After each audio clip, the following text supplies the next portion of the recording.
Приветствую моих зрителей и подписчиков. Сегодня очередная посылка. Решил ничего не придумывать и купить уже готовый стол для фиксации печатных плат с 4 гибкими манипуляторами и кулером. Приобретал на AliExpress за $42 68 центов. Доставили из Эстонии в Беларусь за 46 дней, по-моему, со слеженным трек-номером. Оценили его в $10 и написано, что вскрыто по требованию таможни. Похоже, что все упаковано в картонную коробку. И обращаю ваше внимание на то, что это все-таки производство Китая, поэтому ожидаю, что здесь что-то не идеально. Ну давайте смотреть.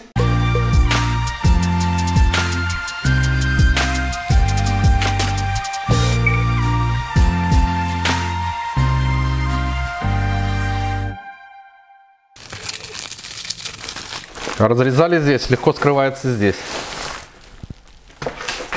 Вся комплектация для сбора монтажного стола упакована в картонную коробку.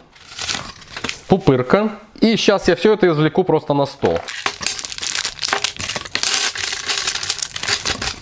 Итак, вся комплектация на столе. Вот таким образом все здесь упаковано. Есть раз, два, три, четыре, 5 пакетов и 4 металлических манипулятора.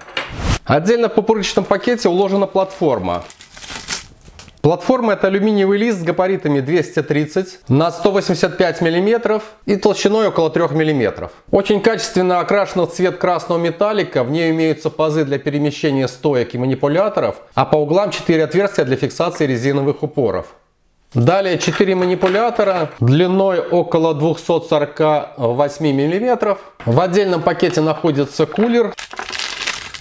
Небольшой кулер с питанием от USB с габаритами 40 на 40 мм. Длина кабеля около метра. В отдельном пакетике подобный манипулятор. Его длина уже чуть больше 255 мм. Кулер фиксируется вот таким вот образом с помощью винта. Но по сути мы можем закрепить его на любой из 4 манипуляторов. Но в отличие от этих, которых резьба внутри, здесь резьба наружная, и он фиксируется в такой шестигранной опоре. Фишка этой опоры в том, что она достаточно тяжелая и в нее встроен магнит. Но магнит нам абсолютно бесполезен, поскольку платформа сама у нас алюминиевая и он не магнитится. Есть еще вот такая быстро клеющаяся демпферная прокладка. Она клеится на тыльную сторону шестигранника для того, чтобы не царапать основу, на которой он установлен. Не резина, не каучук, но что-то такое подобное. Итак, я вскрыл все пакеты и полная комплектация перед вами. О чем я и предупреждал, это китайский товар, поэтому не удивляюсь, что для 4 манипуляторов и 4 стоек в комплекте, то есть всего 8 точек фиксации на этом столе, почему-то всего по 6 больших металлических, 6 маленьких металлических и 6 пластиковых шайб, а не по 8. И забегая вперед, скажу, что один из этих 4 винтов имеет несовпадающую по диаметру резьбу, из-за чего данный вот такой бочоночек на нем проворачивается, то есть не фиксируется. Но про ужасное качество китайских метизов я знал уже и у себя на родине. Но в общем придется залезть в собственные загашники, чтобы забрать этот стол целиком и полностью. Ну давайте приступим к сборке. Из инструментов нам понадобится крестообразная крупная отвертка такая и плоскогубцы или ключ, чтобы завинтить упоры. Берем вот такие 4 упорчика металлические и под них 4 винта. Шайба уже здесь внутри встроенная, поэтому дополнительная шайба не потребуется. Внутрь вставляем винт плотно. Берем платформу и с тыльной стороны фиксируем упор. В качестве гайки используются вот такие пупырышки, такие вот. Шестигранная гаечка здесь.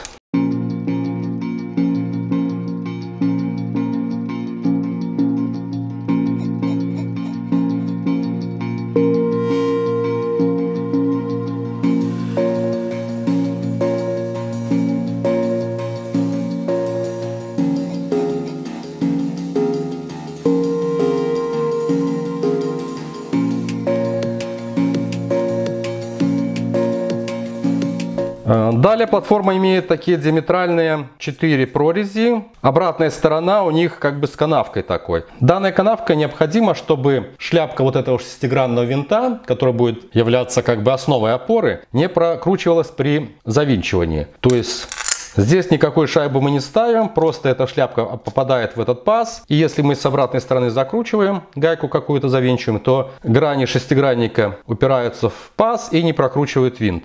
А уже с обратной стороны необходимо положить вот эту демпферную или пластиковую шайбу. Почему их 6, должно быть 8.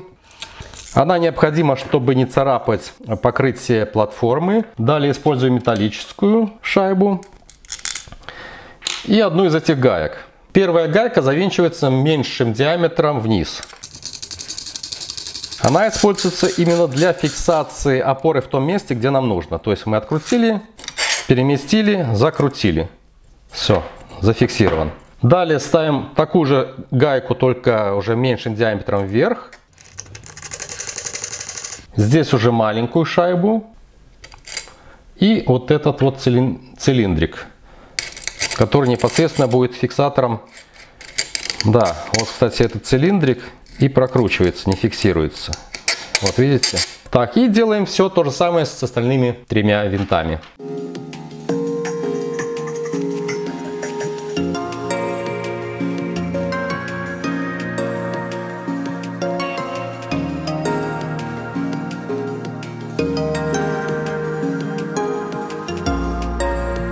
А вот этот бочонок зафиксировался, он не болтается. Все, закрепили. Есть подобные столы, где стойки, манипуляторы закреплены с помощью неодимовых магнитов, наверное. Но я намеренно отказался от этого варианта, поскольку считаю, что механическое завинчивание все-таки надежнее. И далее ставим 4 манипулятора. Размещаю монтажный стол вот этим логотипом Banks Tool к пользователю к себе и устанавливаю манипуляторы. Использую такие же винты, как на упоры резиновые. Вот они, 4 штуки остались. Вот еще 4 шайбы металлические надо и 4 пластиковые. Металлическую шайбу кладем снизу. Далее пластик. Ну, тут здесь как с гетинакса, наверное, кусочек такой. И закручиваем манипулятор.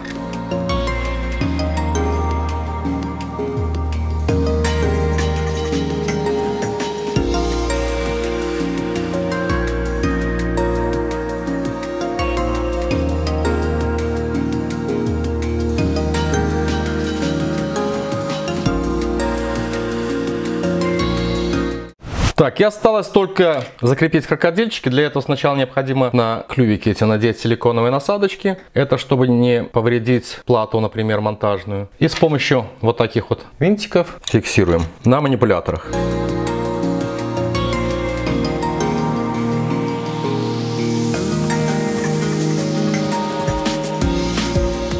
Готово.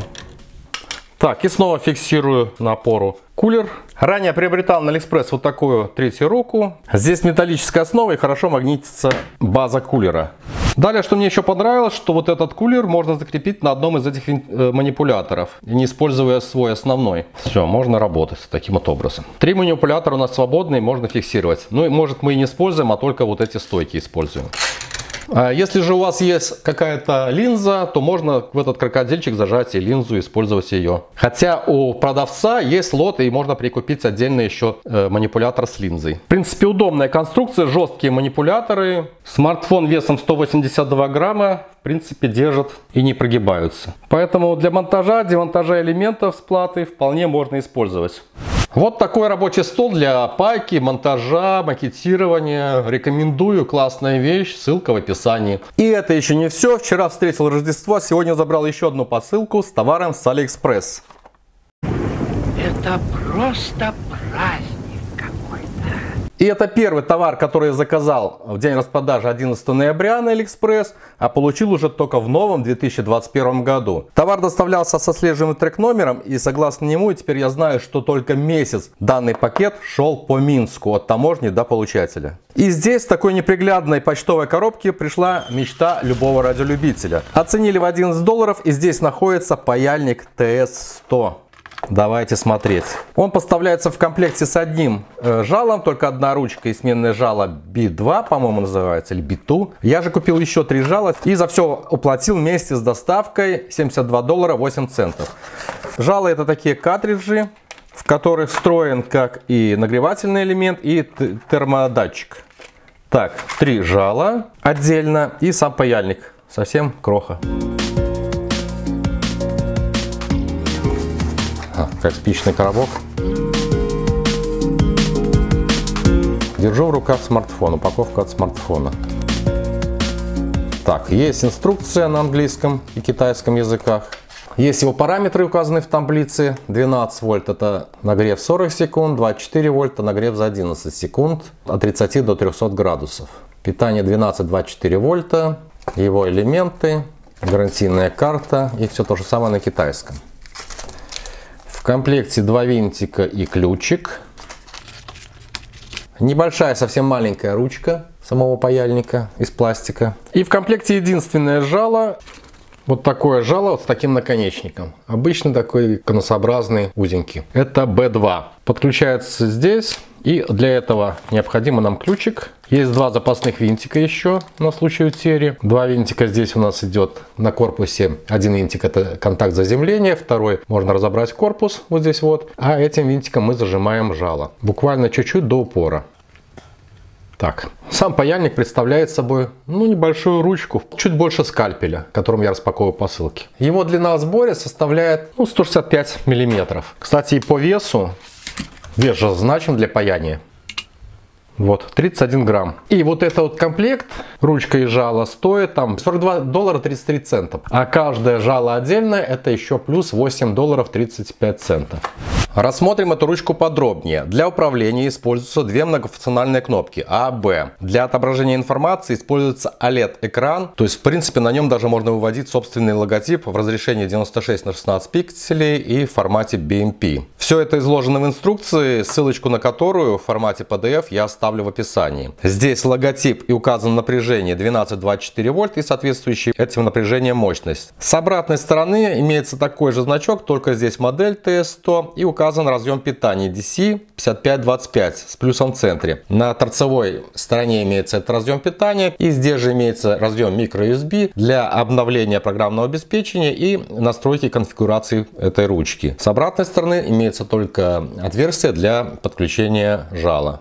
Выкрутив единственный винтик на этой крышке, аккуратно содрав полоски скотча на 2 логотипах, подцепив чем-то острым, вот как скальпелем, края, тут есть защелочки, можно открыть корпус и добраться до его печатных плат. Вот так представлены здесь 2 печатные платы, одна основная, на которой установлены контакты для, скажем так, обмена данными с жалом.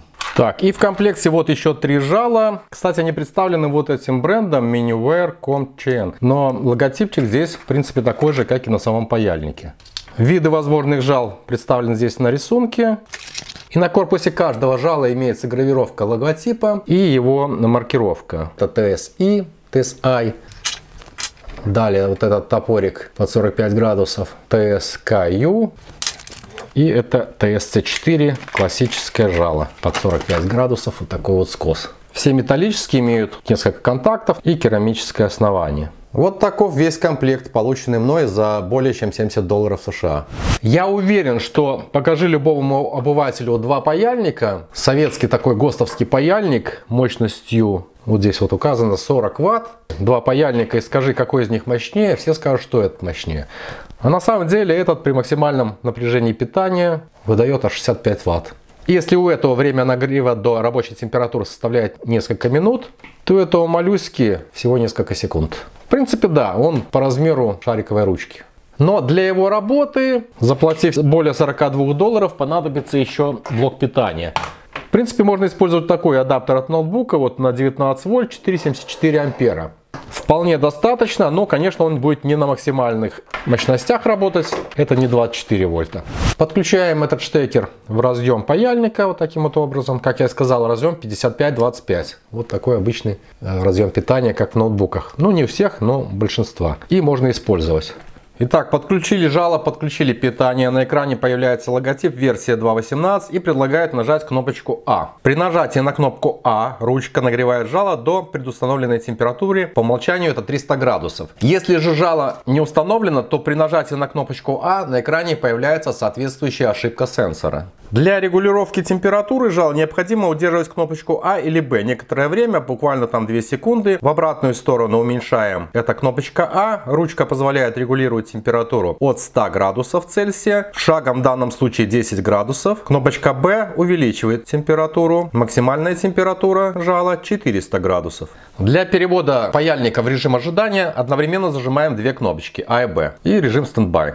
предлагается опять нажать для работы кнопочку А. Для изменения конфигурации настроек необходимо в режиме ожидания однократно нажать на кнопочку Б. При этом на экране кратковременно индицируется текущее напряжение питания и температура. Далее кнопками А, Б можно изменять соответствующие пункты конфигурации. Первый пункт Factory Reset — это сброс настроек по умолчанию. Далее рабочая температура по умолчанию 300 градусов, позволяет регулировать от 100 до 400 градусов. Температура в режиме ожидания 200 градусов. Также позволяет регулировать от 100 до 400. Далее время перехода в спящий режим 180 секунд. Далее время простоя 360 секунд, то есть 6 минут. Далее шаг изменения температуры, здесь 10 градусов. Напряжение питания, при котором паяльник переходит в режим ожидания, 10 вольт.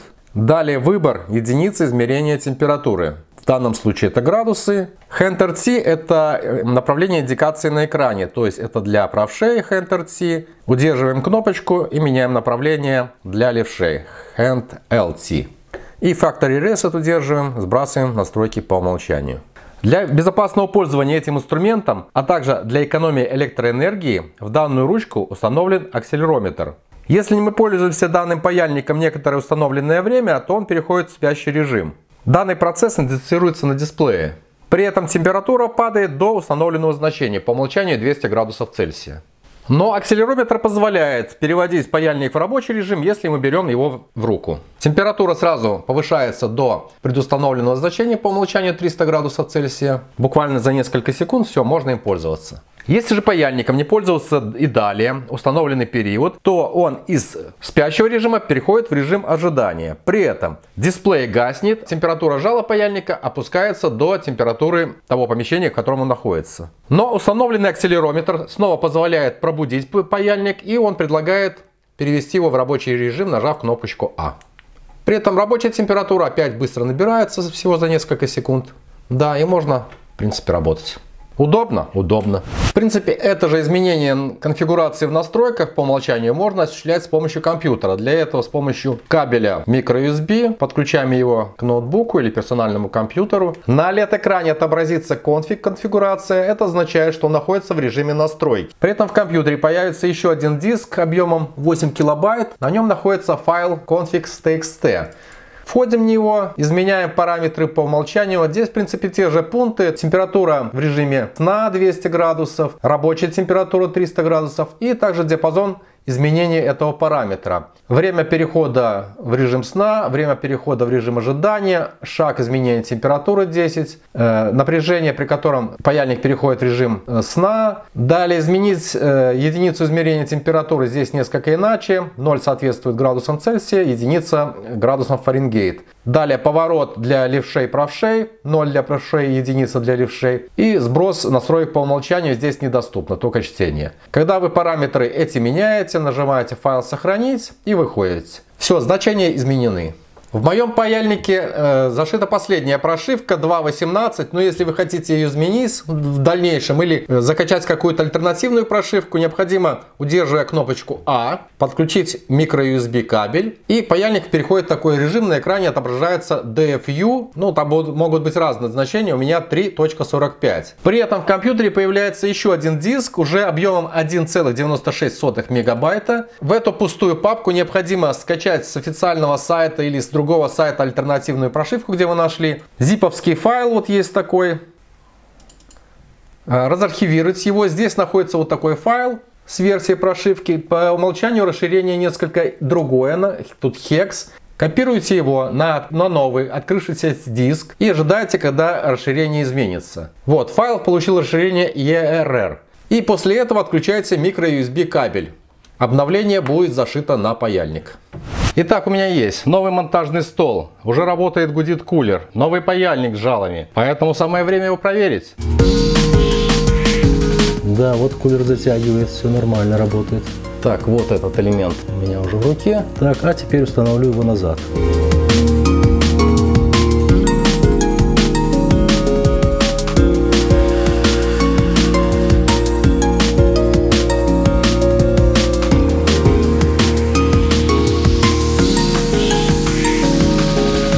Работать, конечно, удобно, таким тонким жалом, таким паяльничком.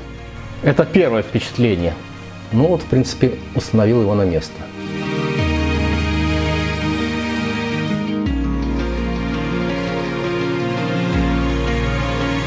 Мне нравится, слушайте, удобно, легкий, очень классно.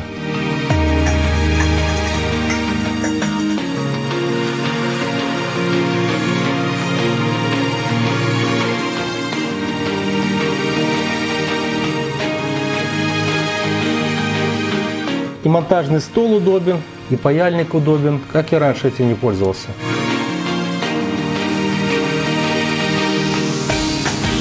И крупные такие площадки вполне ему подсильны.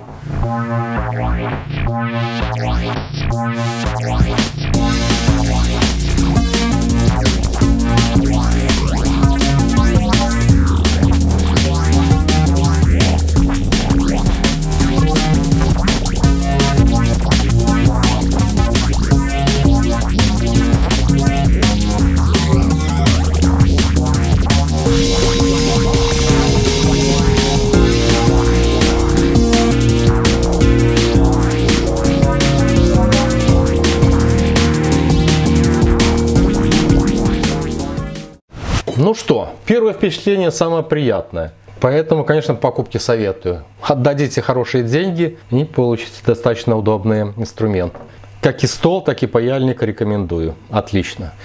Опять же, не все идеально у китайцев, как и с монтажным столом, так и с паяльником. Поработал всего несколько минут с жалом C4, и оно вышло из строя. Точнее, встроенный в нее датчик температуры оказался неисправен. В начальный момент, пока жало холодное, паяльник его нагревает, но выйдя на указанную рабочую температуру, она не может его стабилизировать. На экране выводится предупреждение на английском языке, внимание, а затем ошибка сенсора. И при переподключении питания, пока жало горячее, эта ошибка снова появляется. То есть из 3 дополнительно заказанных мной жал, одно из них оказалось некондиционным. Конечно, это расходный материал, но стоит достаточно дорого, поэтому буду открывать спор, чтобы вернуть оплаченные деньги. Судя по гравировке на корпусе, логотипа, его модели, а также блистерной упаковки, на которой указан сайт производителя, у меня оригинальные жало. Паяльник тоже оригинальный, в паспорте указан его серийный номер. Но пока выносилось решение по диспуту, я заказал в другом магазине подобные жало, но дешевле $3 на 3. Они упакованы просто в целлофан. Позже их протестирую. Но вернусь к диспуту. Так и не дождавшись реакции самого магазина на спор, администрация AliExpress вынесла 2 решения. Первое — это вернуть непонятно откуда взявшуюся сумму $3.14. Или второй вариант — вернуть полную сумму, это $10.47, но только при возврате самого жала назад в Китай. Я отказался от обоих вариантов. Я считаю, что это расходник. Для того, чтобы получить мне свои $10.47, я должен заплатить еще порядка $3 за отправку в Китай.